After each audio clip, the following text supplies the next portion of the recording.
پارہ سورہ یونس کی آیات 28 تا 30، اور رمضان المبارک کا آج روزہ بھی آج 28۔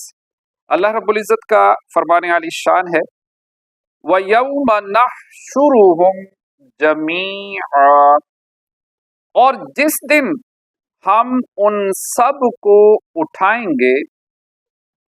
ثُمَّ نَقُولُ لِلَّذِينَ أَشْرَكُوا، پھر مشرکوں سے فرمائیں گے مَكَانَكُمْ أَنْتُمْ وَشُرَكَاؤُكُمْ، اپنی جگہ رہو تم اور تمہارے شریک، فَزَيَّلْنَا بَيْنَهُمْ، تو ہم انہیں مسلمانوں سے جدا کر دیں گے، وَقَالَ شُرَكَاؤُهُمْ، اور ان کے شریک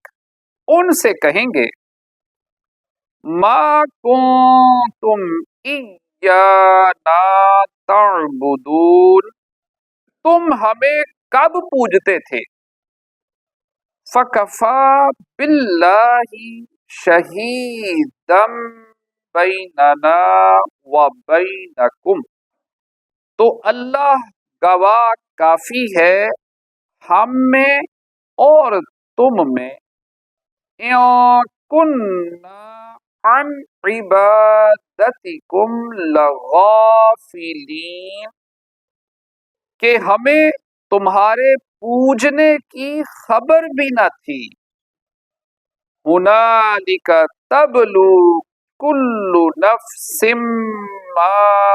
أَسْلَفَتْ، یہاں ہر جان جانچ لے گی جو آگے بھیجا، وَرُدُّوا إِلَى اللَّهِ، اور اللہ کی طرف پھیرے جائیں گے، مولاہم الحق، جو ان کا سچا مولا ہے، وَضَلَّ عَنْهُمْ مَا كَانُوا يَفْتَرُونَ، اور ان کی ساری بناوٹیں ان سے گم ہو جائیں گی۔ اس آیت اور اس کے بعد والی آیت کا خلاصہ یہ ہے کہ اللہ تعالی قیامت کے دن سب کو اٹھائے گا اور تمام مخلوق کو حساب کی جگہ میں اکٹھا فرمائے گا۔ پھر مشرکوں سے فرمائے گا کہ تم اور تمہارے شریک، یعنی وہ بت جن کو تم پوجتے تھے، اپنی جگہ ٹھہرے رہو۔ یوں اللہ تعالی مشرکوں کو مسلمانوں سے جدا کر دے گا، اور جب مشرکوں سے سوال جواب ہوگا تو اس وقت ایک ساعت ایسی شدت کی آئے گی کہ بت اپنے پجاریوں کی پوجا کا انکار کر دیں گے، اور اللہ تعالی کی قسم کھا کر کہیں گے کہ ہم نہ سنتے تھے، نہ دیکھتے تھے، نہ جانتے تھے، نہ سمجھتے تھے کہ تم ہمیں پوجتے ہو۔ اس پر بت پرست کہیں گے کہ اللہ عز و جل کی قسم، ہم تم ہی کو پوجتے تھے۔ تو بت کہیں گے اللہ تعالی جانتا ہے کہ تم ہمیں پوجتے تھے یا نہیں، ہم بہرحال تمہاری عبادت سے بے خبر تھے۔ اس آیت سے معلوم ہوا کہ قیامت کے دن اللہ تعالی بتوں کو قوت گویائی دے گا اور وہ اپنے پجاریوں کی مخالفت کریں گے۔ اور یہاں ایک بات یہ بھی پتہ چلی کہ اس دن سب کو معلوم ہو جائے گا کہ انہوں نے پہلے جو عمل کیے تھے وہ کیسے تھے، اچھے یا برے، مضر یا مفید، مقبول یا مردود، اور مشرکوں کو اللہ تعالی کی طرف لوٹایا جائے گا جو ان کا رب ہے اور اپنی ربوبیت میں سچا ہے، اور مشرک جن بتوں کو اللہ تعالی کا شریک ٹھہراتے تھے وہ ان سے غائب ہو جائیں گے، یا जो झूठी बातें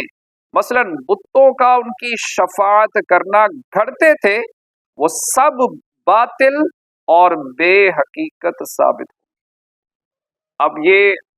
इस आयत मुबारका ये जो आज हमने पढ़ी हैं, जितने भी दुनिया भर में हमें लोग सुन रहे हैं, उनमें अगर कोई बुतों की इबादत करता है तो कुरान पाक की इन आयात का वो मुताला कर ले और इसको अच्छी तरह इसको समझे, गौर फिक्र करे। अगर तुम लोग इसलिए बुतों की इबादत करते हो कि ये अल्लाह रब्बुल इज़्ज़त की बारगाह में तुम्हारे सिफारिशी होंगे, तो अल्लाह रब्बुल इज़्ज़त ने इनका पोल खोल दिया है कि ये जो बुत हैं ये क़यामत के दिन तुम्हारी कुछ सिफारिश नहीं करेंगे, तो लिहाजा इनकी इबादत करने का क्या फ़ायदा। तो इसलिए दुनिया भर में जो हज़रत आदम अलैहिस्सलाम की औलाद है, वो सब हमारे हज़रत आदम अलैहिस्सलाम के नाते से हमारे भाई हैं। तो हम सबको ये मैसेज देते हैं दुनिया भर में, जहाँ जहाँ भी लोग इस हमारे को देख रहे हैं, तो ये जो कुरान पाक की मैंने आयात तिलावत की हैं, इनका तर्जुमा और तफसीर मैंने बयान किया है, ये आप इसका ज़रूर एक दफ़ा मुताला कीजिए। कुरान पाक को ले लें जो अल्लाह रब्बुल इज़्ज़त का कलाम है। अल्लाह रब्बुल इज़्ज़त ने तमाम इंसानों के लिए इसको जो है वो नाजिल किया है। इसमें सिर्फ मुसलमानों के लिए नाजिल नहीं किया, ये सारे इंसानों के लिए नाजिल किया है। तो लिहाजा अगर कोई बुत परस्त है या कोई और दीगर कोई मजहब से ताल्लुक रखता है,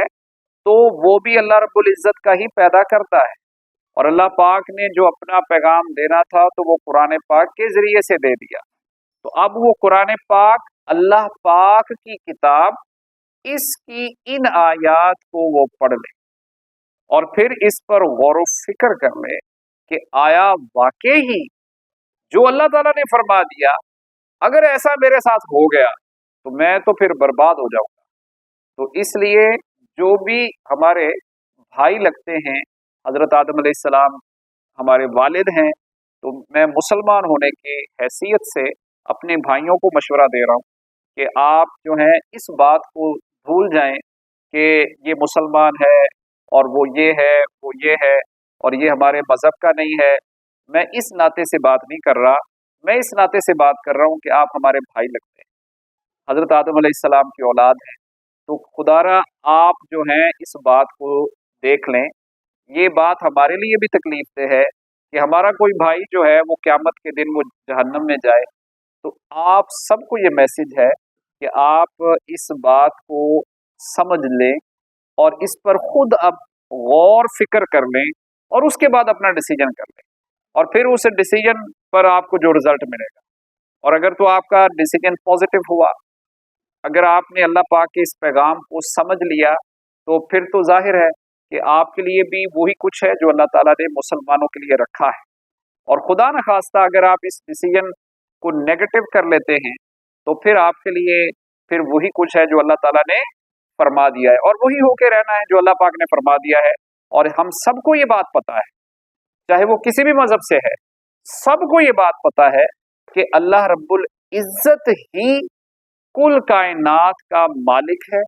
वही अकेला रब है, और वो उसी ने हमें और तुम सबको, सारी कायनात को उसी ने ही पैदा किया है। ये बात तो हकीकत है। तो इसलिए हम सबको अल्लाह रब्बुल इज़्ज़त का जो पैगाम है यानी कुरान पाक, इसको ज़रूर पढ़ लेना चाहिए और आप इसकी तहकीक भी कर लें। अल्लाह पाक हमें अमल की तौफीक अता फरमाए। आमीन बिजाही खातमिन नबीयीन सल्लल्लाहु अलैहि वसल्लम।